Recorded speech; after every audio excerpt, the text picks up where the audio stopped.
Hello future doctors. तो स्वागत है आप सबका डॉक्टर काउंसलर नीट पे। तो दोस्तों आज की इस वीडियो में अपन बात करेंगे राजस्थान राउंड 2 के सीट मैट्रिक्स के बारे में। ये जो राजस्थान का राउंड 2 का सीट मैट्रिक्स है वो 2 बार रिलीज हुआ है। एक बार तो 8 सितंबर को रिलीज हुआ था और एक बार 15 सितंबर को रिलीज हुआ है। इन दोनों के बारे में मैं आपको बताने वाला हूँ। और सीट मैट्रिक्स में आपको बहुत सारी कॉलेजेस में सीट देखने को नहीं मिलेगी, तो उनसे बच्चे कंफ्यूज हो रहे हैं, तो उसका भी मैं आपको डाउट सोल्व करने वाला हूं। तो वीडियो आपको एंड तक देखना है, हमारा चैनल सब्सक्राइब करना है, बेल आइकन प्रेस करना है, ताकि ऐसे ही इन्फॉर्मेटिव वीडियोस आप तक पहुंचते रहें। वीडियो शुरू करने से पहले मैं आप सभी को बताना चाहूँगा कि डॉक्टर काउंसलर का जो पेड काउंसलिंग प्रोग्राम है उस पर जो ऑफर चल रहा है उसको एक्सटेंड किया जाता है। और 5000 का जो प्लान है प्रीमियम प्लान वो आपको 4000 में देखने को मिलेगा। स्क्रीन पे उसके फीचर्स दे रखे हैं। बेसिक वाला प्लान है वो 2500 की जगह आपको 2000 में देखने को मिलेगा। 20 सितंबर तक ये ऑफर हम एक्सटेंड कर रहे हैं, तो आप अभी एनरोल करवा सकते हैं। आपको बढ़िया से बढ़िया प्रेफरेंस लिस्ट बना के दी जाएगी, कॉल सपोर्ट आपको मिलेगा, आपके सारे डाउट सोल्व किए जाएंगे और आपको लास्ट तक गाइड किया जाएगा, सारा डाटा वगैरह प्रोवाइड किया जाएगा, तो आप एनरोल करवा सकते हैं। तो चलिए वीडियो शुरू करते हैं। तो देखो, ये जो सीट मैट्रिक्स आते हैं काउंसलिंग शुरू होने से जस्ट पहले राजस्थान के अंदर, तो वो होते हैं कौन से seat matrix? Vacant seat matrix होते हैं वो, क्लियर वेकेंट, यानी कि जिन बच्चों ने किया है फ्री एग्जिट, ज्वाइन नहीं किया या फिर ज्वाइन करके रिजाइन कर दिया, ये सीट क्या है? क्लियरली वेकेंट है। क्लियरली वेकेंट मतलब इस पर किसी ने भी एडमिशन नहीं ले रखा है। इसमें वर्चुअल वैकेंसी नहीं है। ऑल इंडिया वाले 2 टाइप के सीट मैट्रिक्स रिलीज करते हैं, एक तो क्लियर वैकेंसी, एक वर्चुअल वैकेंसी। लेकिन स्टेट काउंसलिंग वाले एक ही सीट मैट्रिक्स रिलीज करते हैं, वो होता है क्लियर वैकेंसी। वर्चुअल वाला नहीं करते हैं क्योंकि ये कोई भी अपग्रेडेशन का फॉर्म नहीं भराते हैं। ऑल इंडिया वाले आपसे जब बच्चे जो ज्वाइन करने जाते हैं राउंड 1 में, उनसे एक फॉर्म भराते हैं कि आप अपग्रेड करना चाहते हैं कि नहीं। तो यस और नो वहाँ पे बच्चे क्लिक करते हैं। तो यस जो बच्चा टिक करेगा वहाँ पे, तो उसको वर्चुअल वैकेंसी में काउंट किया जाता है उस बच्चे को, यानी कि उस बच्चे की वैकेंसी वर्चुअल है, यानी कि वो खाली हो सकता है। जब वो बच्चा अपग्रेड करा के हायर कॉलेजेस में चला जाएगा तो उसकी सीट खाली हो जाएगी, वो किसी और बच्चे को मिल सकती है। तो अपन को कभी भी चॉइस फिलिंग करते टाइम पे ये नहीं देखना होता कि इसमें तो क्लियर वैकेंसी है ही नहीं, इसको तो हम फिल करें ही नहीं। फिल आपको सारा करना है, जो जो आपके सामने चॉइसेस दिख रही है वो सारी आपको फिल करनी है। ऐसे नहीं करना कि इसमें सीट है कि इसमें सीट नहीं है, क्योंकि बच्चे अपग्रेड करते हैं तो सीट ऑटोमेटिकली खाली हो जाती है। काउंसलिंग का जब सॉफ्टवेयर रन करता है ना, तो मान लो कि वर्चुअल वैकेंसी है किसी कॉलेज में और क्लियर वैकेंसी नहीं है, तो बच्चे ऐसे समझेंगे कि हाँ क्लियर वैकेंसी नहीं है इसके अंदर, तो हम इसको नहीं भरते हैं। जबकि ऐसा नहीं करना है। उसमें जो बच्चे ऑलरेडी हैं, जो पहले से हैं, वो अपग्रेड करा के किसी दूसरी कॉलेज में जाएंगे तो वहाँ ऑटोमेटिकली सीट खाली होगी। ऑन द स्पॉट जब अलॉटमेंट आपको होगा उसी टाइम खाली होगी, तो आपको वो मिल जाएगी। तो इसलिए आपको चॉइस फिलिंग सारी करनी है। बहुत सारे बच्चों के फ्रिक्वेंटली हमारे पास व्हाट्सएप पे सवाल आ रहे हैं, वो ऐसे बोल रहे हैं कि सर यहाँ पे 0 दे रखी है, 0 दे रखी है, ये RNT में 0 है EWS बॉयज़ की, तो क्या हम EWS बॉयज़ है, क्या हम भरे नहीं RNT को, SMS को नहीं भरे, हम SNMC को नहीं भरे, 0 है। बहुत जगह आपको 0 देखने को मिल रही है। तो इन बच्चों का सवाल ये है कि सर हम भरें कि नहीं भरें इन कॉलेजों को। आपको देखो सारी भरनी है। SMS से लेके जो नई कॉलेज खुली है वो आपको सारी सीक्वेंस में ही भरनी है, जो आपको प्रेफरेंस है आपका उस हिसाब से ही भरनी है। सीट बची हो नहीं बची हो वो बाद की बात है। क्यों? क्योंकि मैं आपको बता रहा हूँ, देखो यहाँ पे SMS जो है, SMS आप देख लीजिए 4 नंबर पे है। SMS में सीट बची है 11 सीट SMS में बच रही है। अब ये जो 11 सीट है, अब बहुत सारे बच्चे क्या है रिजाइन करके भी आएंगे। रिजाइन करके यानी कि 22 सितंबर तक रेजिग्नेशन की डेट है। पहले 16 सितंबर तक थी, फिर शेड्यूल सारा एक्सटेंड हुआ तो 22 सितंबर तक हो गया। ऑल इंडिया का रिजल्ट आएगा 19 सितंबर को। यानी कि जिन SMS वाले बच्चों को जो यहाँ पे ज्वाइन करके बैठे हैं, बहुत सारे बच्चे, उनको यहाँ पे AIIMS या कोई टॉप कॉलेज मिलेगी तो वो यहाँ से रिज़ाइन करेंगे 19 से 22 के बीच में। तो ये 11 सीटें हैं, ये बढ़ के करीबन 50-60 सीटें हो जाएंगी जब वैकेंट सीट मैट्रिक्स आएगा रेजिग्नेशन के बाद। 22 के बाद है ना एक और वैकेंट सीट मैट्रिक्स आएगा, तब ये बढ़ के 50-60 हो जाएंगी। अब ये जो 50-60 सीटें खाली हो गई हैं, इन पे कौन बच्चा आएगा राउंड 2 में? इनमें वो बच्चे आएंगे या तो वो फ्रेश वाले तो इक्के दुक्के बच्चे होंगे। बाकी कौन से आएंगे? जिन्होंने पहले से SPMC ले रखी है, RNT ले रखी है, RUHS ले रखी है, मतलब नीचे वाली कॉलेजेस जिन्होंने ले रखी है ना, वो अपग्रेड करा के अपने मार्क्स के हिसाब से ऊपर वाली कॉलेजेस में आएंगे। तो यहाँ पे स्वतः ही सीट खाली हो जाएंगी।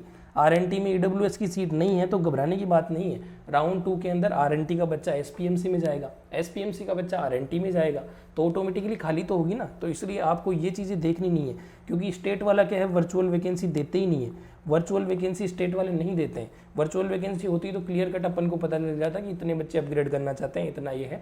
लेकिन वर्चुअल वैकेंसी नहीं होती, ओनली क्लियर वैकेंसी होती है। अपग्रेड का कोई फॉर्म नहीं भराया जाता, किसी को पता नहीं है कौन बच्चा अपग्रेड करेगा, कौन नहीं करेगा, कितने कर रहे हैं, अपने पास कोई भी डाटा नहीं है। तो ये सीट मैट्रिक्स जो होती है ना, कोई काम की नहीं होती, ये बिल्कुल यूजलेस है अपने लिए, क्योंकि वर्चुअल वैकेंसी वाले बच्चे भी अपग्रेड करेंगे। इसलिए अपन को क्या करना है, एसएमएस से लेकर न्यू कॉलेजेस तक सारी भरनी है। ये वीडियो मैंने इसीलिए इन स्पेसिफिक बच्चों के लिए बनाया, क्योंकि मेरे पास कोई 50 मैसेज आ चुके हैं कि सर इसमें तो हमारी ईडब्ल्यूएस की सीट नहीं बची, इसमें तो हमारी एसटी कैटेगरी की सीट नहीं बची, तो हम इसको क्यों भरें।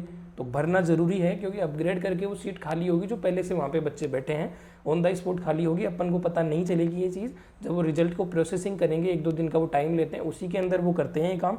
तो अपन को ऐसा नहीं करना है। बाकी सीट मैट्रिक्स के बारे में आपको बताऊं तो देखो 534 सीट खाली है। अब ये 534 क्यों हुई, ये तो 384 सीट थी जब 8 तारीख को आया था ना, जब 384 थी, वो हो गई है 534। वो इसलिए हो गई है कि देखो 4 कॉलेज नई और ऐड हो गई है। झुंझुनू तो पहले से थी जिसमें 50 सीटों को मान्यता मिली थी, अब उसमें 100 सीट आ गई है, 50 और दे दी गई है। बांसवाड़ा, बारा, सवाई माधोपुर और नागौर, इन सब में 100-100 सीटें दी गई है, तो करीबन 400 सीट आ गई है। और 50 सीट झुंझुनू की आई है, 450 सीट ऐड हो गई है। अब इनमें से क्या है, गवर्नमेंट सीट भी है, मैनेजमेंट सीट भी है, एनआरआई है। 15-15 तो सब में एनआरआई है। और गवर्नमेंट कितनी है, 33-33 सब में गवर्नमेंट है। मैनेजमेंट कितनी है, मैनेजमेंट सब में 33-33 ही है, लेकिन जो नागौर है इसमें 34 है। अब बाकी सीटें कहाँ गई, बाकी सीटें ऑल इंडिया कोटा के अंदर गई है। ऑल इंडिया कोटा में इनकी ज़्यादा सीटें चली गई हैं इस बार। तो ये आप स्क्रीन पे देख सकते हैं कि 534 थी अभी और 384 पहले थी। और मैनेजमेंट की अपन बात करें तो 240 सीट है। और राउंड 1 में जब 8 सितंबर को आया था तब कितनी थी, राउंड 1 के बाद 92 थी 8 सितंबर को, तो 92 से 240 हो गई है। और यहाँ पे 384 से 534 हो गई है। और एनआरआई की बात करें तो 308 से 376 हो गई है। एनआरआई की बात क्यों कर रहे हैं, क्योंकि ये सीटें ऐसी हैं 376 में से कि कम 370 प्लस सीटें हैं वो अपनी मैनेजमेंट में कन्वर्ट होने वाली है राउंड 3 में। तो मैनेजमेंट वाले बच्चों के लिए अच्छी खबर है कि 240 प्लस 370 सीटें खाली हैं उनके लिए, तो काफ़ी डाउन आने के चांसेस हैं। क्योंकि एनआरआई सीटें हैं ना, वो टॉप कॉलेजेस में उठाते हैं बच्चे, जैसे कि जीएमसी कोटा में एनआरआई 5 पड़ी है तो ये उठा लेंगे, जेएलएन अजमेर वाली ले लेंगे, आरएनटी वाली 1 उठा लेंगे, आरयूएचएस वाली पहले से उठ चुकी है। तो ये 5 और 5 10 रे 11 सीट ही जाने वाली है। तो करीबन 376 में से जो बच गए ना, 365 प्लस सीटें, 365 प्लस सीटें खाली रहेंगी करीबन। ये पुरानी कॉलेजेस की सीटें ही उठाते हैं बच्चे, बाकी सब की खाली रहेंगी। ये नई कॉलेजेस की 15-15 जो सीटें आती हैं तो वो सारी की सारी खाली रहेंगी। तो 365 प्लस 240 ये सीटें जो है ये मैनेजमेंट में आने वाली है राउंड 3 के अंदर। तो काफ़ी डाउन जाएगी राउंड 3 में मैनेजमेंट की cut off. Expected cut off पे जो वीडियो है मैं डाटा एनालिसिस करके बताऊंगा। यहाँ पे अभी अपन बात कर रहे हैं कि सीट कितनी आई है, तो सीट देखो 450 सीट आई है नई, वो डिस्ट्रीब्यूट होकर मैनेजमेंट, गवर्नमेंट और एनआरआई और एआईक्यू 4 तरीके से डिस्ट्रीब्यूट होती है। 15% एआईक्यू में जाता है, 85% स्टेट में जाता है। स्टेट वाली के अंदर ही मैनेजमेंट, गवर्नमेंट और एनआरआई सीटें होती है। एनआरआई सीटों का डायरेक्ट फ़ायदा है वो मैनेजमेंट वाले बच्चों को मिलता है पेमेंट सीट वालों को, यानी कि पेमेंट सीटें ज़्यादा होती है सबसे, और फिर गवर्नमेंट सीटें होती है, फिर एआईक्यू वाली सीटें होती है। तो ये आप स्क्रीन पर देख सकते हैं 384 थी, वो 534 हो गई है। ये 8 सितंबर को थी, और ये अभी 15 सितंबर को जो सीट मैट्रिक्स आया उसकी मैं बात कर रहा हूँ। उसके बाद में अपनी जो ये 308 थी एनआरआई वाली वो 376 हो गई है, और 92 मैनेजमेंट थी वो अपनी 240 हो गई है। ये आप देख सकते हैं इतना ज़्यादा इफेक्ट पड़ा है 5 नई मेडिकल कॉलेजों के ऐड होने से। तो बच्चों काफ़ी डाउन कट ऑफ जाएगी, आपको देखने को मिल जाएगी राउंड 2 के अंदर ही। राउंड 2 के अंदर ही गवर्नमेंट की कट ऑफ आपको डाउन देखने को मिल जाएगी, मैनेजमेंट की भी डाउन होगी, और 3 में तो मैनेजमेंट की और भी डाउन होगी, काफ़ी डाउन आ जाएगी। काफ़ी बच्चों को कॉलेजेस मिल जाएंगे जो उम्मीद छोड़ चुके थे, तो ये अच्छी खबर है। और सबसे बढ़िया जो सीख है मैं इस वीडियो से आपको ये देना चाहता हूँ कि आपको क्या करना है, ये नहीं सोचना है कि इसमें सीट बची नहीं है इसको हम भरेंगे नहीं। चॉइस फिलिंग आपको कंप्लीट करनी है सभी कॉलेजेस की। बहुत सारे बच्चे यही गलती करेंगे, मेरे को पता है, हर साल करते हैं ये बच्चे गलती। राजस्थान के पिछले राउंड 2 में भी पिछले साल बहुत सारे बच्चों ने गलती करी थी कि जिस कॉलेजेस में उनकी कैटेगरी की पर्टिकुलर की, जैसे एससी वाला बच्चा है तो वो क्या करता है, ये RUHS CMS की SC की सीट खाली नहीं है तो वो RUHS को भरता ही नहीं है, जबकि ये नहीं करना है। ये RUHS CMS का SC का जो बच्चा जो ले रखा है इसको सीट को, वो SMS में जाएगा राउंड 2 के अंदर, तो RUHS CMS में ऑटोमेटिकली एक सीट खाली हो जाएगी, जितने बच्चे जाएंगे उतनी सीट खाली होगी। तो इसलिए आपको ये नहीं करना है। और कौन किसकी सीट ले सकता है ये मैं आपको हर वीडियो में लगभग बताता हूँ। गर्ल्स है वो बॉयज़ की सीट ले सकती हैं, तो यहाँ पे गर्ल्स जहाँ जहाँ 0 है और बॉयज़ है तो इसका मतलब वो ले सकती हैं, गर्ल्स बॉयज़ की सीट ले सकती हैं और गर्ल्स की खुद की भी ले सकती हैं। और बॉयज़ हैं वो ओनली बॉयज़ की सीट ले सकते हैं, वो गर्ल्स की सीटें नहीं ले सकते। OBC वाले हैं वो जनरल की सीट भी ले सकते हैं और OBC की सीट भी ले सकते हैं। EWS वाले हैं वो जनरल की सीट भी ले सकते हैं, EWS की सीट भी ले सकते हैं। और जनरल वाले हैं वो सिर्फ जनरल की सीट ले सकते हैं। और SC वाले हैं वो जनरल की सीट भी ले सकते हैं और SC की भी ले सकते हैं, लेकिन जनरल की वो लेते नहीं है क्योंकि उसके लिए हायर मार्क्स हो जाते हैं उस पर, तो उसको और बेटर मिल जाती है। ST वाले हैं, STA वाले हैं, वो सब है ना, वो खुद की सीट भी ले सकते हैं सेल्फ की, और जनरल की सीट भी। हर जनरल की सीट ओपन होती है, ओपन कैटेगरी होती है, कोई भी अपनी मेरिट के हिसाब से जनरल की सीट ले सकता है।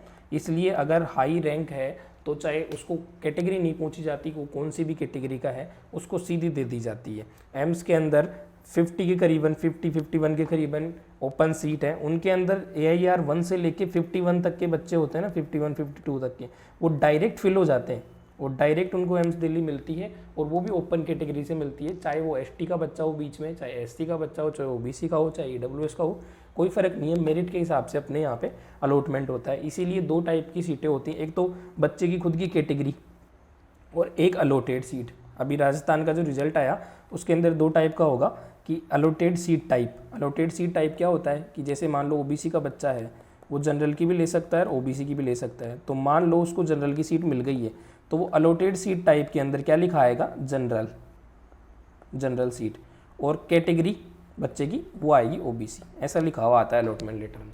वो इसीलिए आता है कि बच्चे को जनरल की सीट अलॉट हो गई है, तो घबराने की ज़रूरत नहीं है इस सिचुएशन में आपको। और बहुत सारे बच्चे एक सवाल और पूछते हैं कि सर मैं हूँ OBC से, मेरे को सीट जनरल की अलॉट हुई है, तो क्या वो पुरानी ओल्ड कॉलेजेस हैं 6, उनमें फ़ीस है, उनमें कंसेशन मिलेगा कि नहीं मिलेगा? बिल्कुल मिलेगा, वो आपकी कैटेगरी से मिलता है ना कि अलॉटेड सीट से। ये चीज़ आपको ध्यान में देनी है कि कैटेगरी से मिलता है, वो अलॉटेड सीट से नहीं मिलता है। UR बॉयज़ हैं उनके अलावा सब की फ़ीस है ना, वो ट्यूशन फीस माप होती है पुरानी 6 कॉलेजों में। SMS हो गया, SPMC हो गया, SNMC हो गया, RNT हो गया, JLN हो गया, कोटा हो गया। ये 6 मेडिकल कॉलेज हैं जिनमें फ़ीस माफ़ है, ट्यूशन फीस ओनली, बाकी कुछ भी माफ़ नहीं है। तो ये मैंने सारा बता दिया है। और भी कोई डाउट बचा है तो स्क्रीन पे दिए हुए WhatsApp नंबर है, उन पे जाके आप पूछिए, कमेंट बॉक्स में करिए। कमेंट का हम रिप्लाई इतना दे नहीं पाते हैं, तो WhatsApp पे आप मैसेज करिए। और पेड काउंसलिंग लेना है तो स्क्रीन पे दिए हुए नंबर पे आप WhatsApp कर सकते हैं। बहुत सारे डाउट मैंने इस वीडियो में सोल्व कर दिए हैं, तो आप हमारे चैनल को सब्सक्राइब भी कीजिए, बेल आइकन प्रेस कीजिए, आगे भी हम ऐसे आपके डाउट सोल्व करते रहेंगे। तो ये था आज की इस वीडियो में, मिलते हैं नेक्स्ट वीडियो में, तब तक के लिए जय हिंद।